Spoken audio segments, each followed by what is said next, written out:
Seryoso na ang paghahanda ni PNP Chief Nicolas Torre para sa kanilang inaabangang boxing match ni acting Davao City Mayor Baste Duterte. Ang problema, umalis ng bansa si Baste kanina. Ang detalye sa agenda report ni Francis Folbe.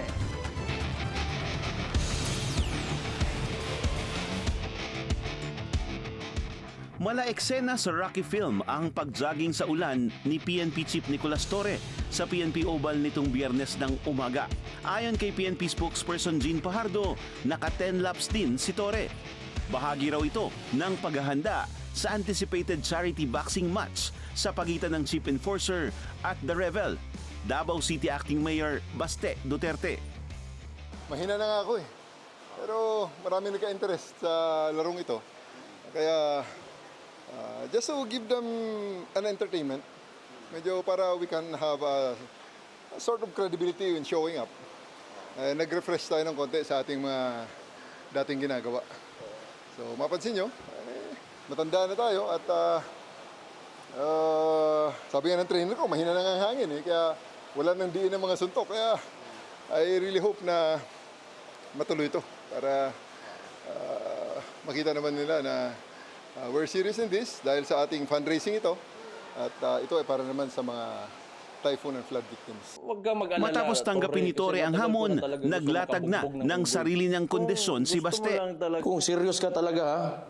These are my conditions. Pakiusapan mo yung amo mo na presidente and let it come out of his mouth that all elected officials should undergo a hair follicle drug test. Papalagan ko yung charity mo na yan. Wala problema. If it will answer the issues nitong bansa natin, I can do that. Suportado ito ng kapatid ni Baste na si Pulong. Dagdag ng Davao City 1st District Congressman, dapat gumawa sila ng formal na kasulatan para sakaling mapuruhan si Torre ay hindi masisisi si Baste. Ito tal gusto ni mo mutabang ng baha. Kamo ikaw PNP chief, daghan naman kag kwarta kabalo man na pili mong gidawat pag-alsa sa akong amahan. Tanong pa ni Pulong, ba't di na lang direktang mag-donate si Torre sa mga binaha? Ako ay Nakakuha naman ng restback si Torre kay Presidential Advisor for Poverty Alleviation, Larry Gadon. Kung sakaling matuloy ang exhibition match na charity boxing fight ni General Torre at ni Baste ay nagvo-volunteer ako na maging referee because I am worried that General Torre might inflict a catastrophic injury on Baste. May resolusyon na ang Games and Amusement Board para sa safety and integrity ng inaabangang laban. May mga professional accredited referees din daw sila para matiyak na ayon ito sa established rules and standards of boxing. Ipapaantabay din ang kanilang medical personnel at paramedics sa venue.